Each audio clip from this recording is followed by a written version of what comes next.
Hey there, guitar players. If you are the kind of guitar player that feels like you struggle with everything, then this video is for you. Here is a question that I have had from a new student telling me that they struggle with everything. I know a bit of theory, but knowing and putting these things to use are completely different things. So basically, I'm struggling with all guitar playing. So this has come from a question based on when I'm meeting someone new for the very first time. It's a bit like, okay, well, what have you done so far and how can I help you move forward? So the thing is with this is struggling with everything, and then like I know some theory but I can't put it into use. Well, how I'm going to work through things with this particular person, but obviously I want you can take this same journey, is that I've talked about this on my channel before about reverse engineering goals. So let's talk about effectively this player wants to play like blues rock lead and just wants to be able to jam on backing tracks and all of that sort of thing. So I'm like, okay, well, if you want to do that, you want to just go into your room, right? They're not looking to gig or anything like that. They just want to go into a room, pick up a guitar, play, sort of exercise a few demons from their shit day at work and all that stuff, have a bit of fun, and then go back indoors and get on with life.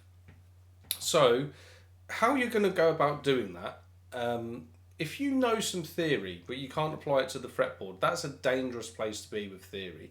Just having a load of theory books and reading all the theory and understanding that a Dorian mode has a major 6 or something like that kind of is pointless and meaningless. What you need to be able to do with your theory is apply all of it to the fretboard straight away. So what I'm going to do with this particular individual is I'm going to get them first and foremost just knowing where the notes are on the fretboard.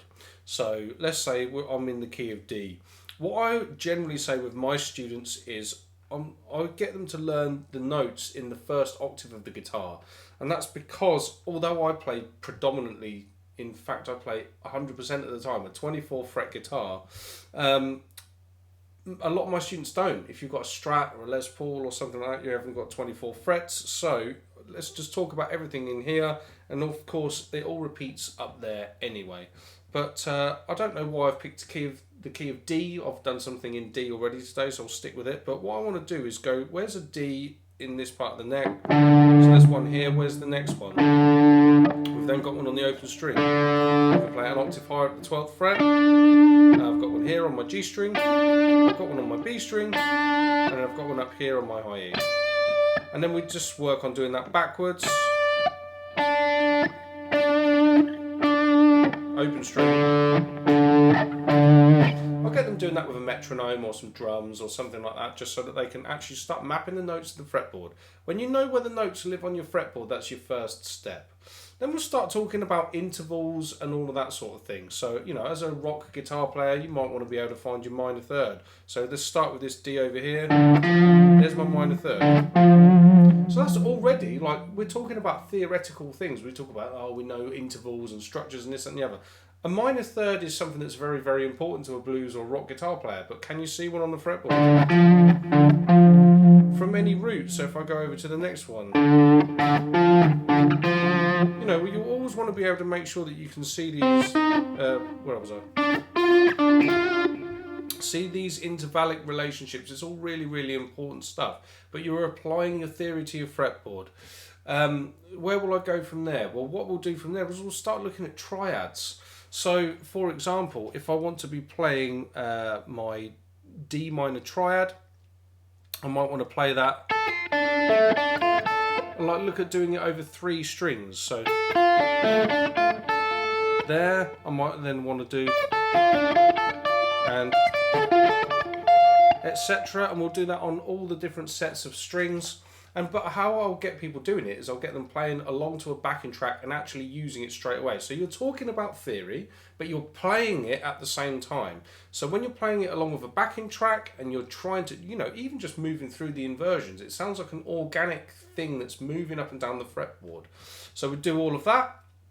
And then we'll build into, you know, pentatonic scales. But we'll be doing it with a backing track and we'll be connecting up shapes. Oops.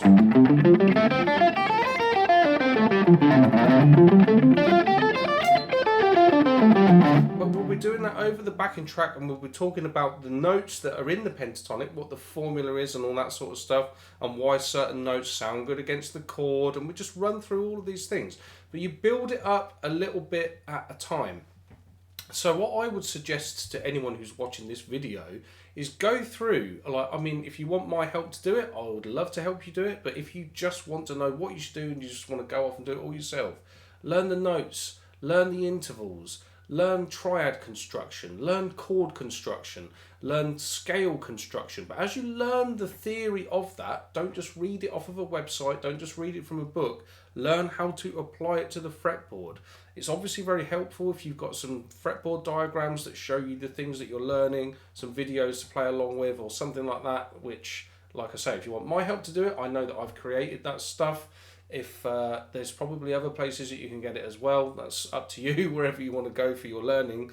But that's the process that I would do. Never just read something theoretical from a book and then don't apply it to the fretboard, because that stuff is dangerous. Okay guys, I hope this has been helpful. If you've enjoyed the video, do smash the like button, subscribe to the channel, and I'll look forward to seeing you in another video sometime soon. If you want my help, do check out the links in the description where you can go to Cutting Edge Guitar. Cheers.